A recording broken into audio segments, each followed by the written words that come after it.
For 43 years, the official record said Australia II won the 1983 America's Cup on skill and innovation alone. But the New York Yacht Club made sure you'd never learn that the keel they called revolutionary was never supposed to be legal at all. That's the story they tell. It isn't what happened. Someone made sure you'd never hear this. Here's what the records were rewritten to hide. The America's Cup is the oldest international trophy in sport. By 1983, the United States had held it for 132 years. 132. No other country had come close.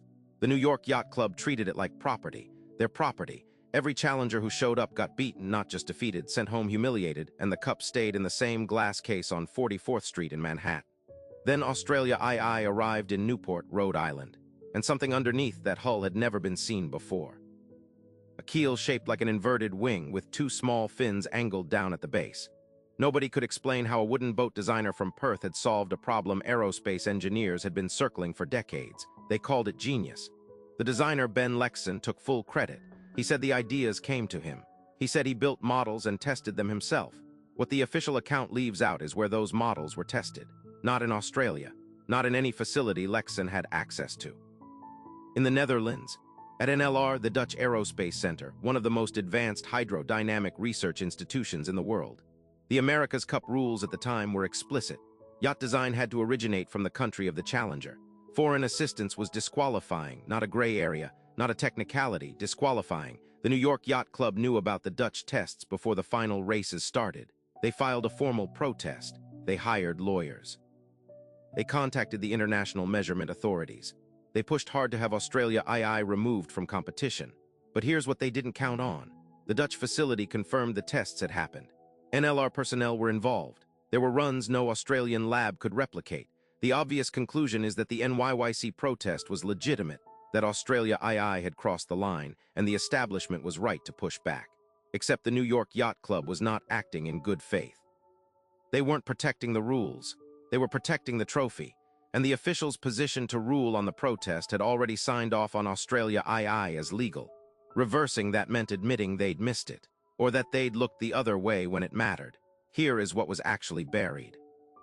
An internal memo, not published, not released, surfaced in a Dutch sailing journal years after the races. It shows the measurer assigned to certify Australia II was aware of the NLR involvement before he signed the paperwork. He signed anyway, not because the rules were unclear. Because the international sailing world had quietly decided it was time. The Cup had been an American private club for 132 years. Losing for that long has a way of shifting whose side the officials take, so the protest was buried, not dismissed, buried. The documentation was slowed. The ruling came after the series was already decided.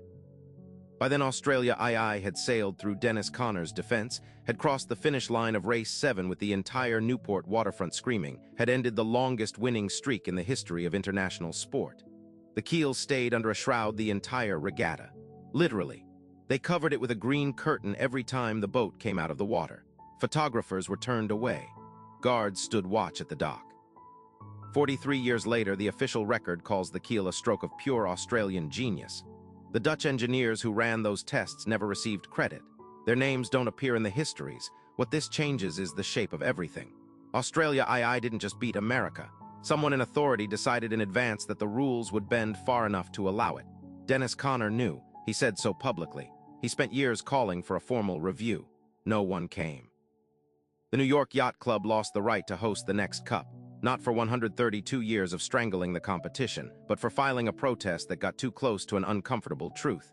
In 1988, the Dutch facility issued a statement. The tests were advisory, they said. Lexon retained full creative control.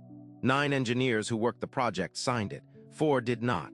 What those 4 knew has never entered the official record. The green curtain they used to cover, that keel, was destroyed after the races. The protest file from 1983 has never been made fully public. The international authority says the record is complete.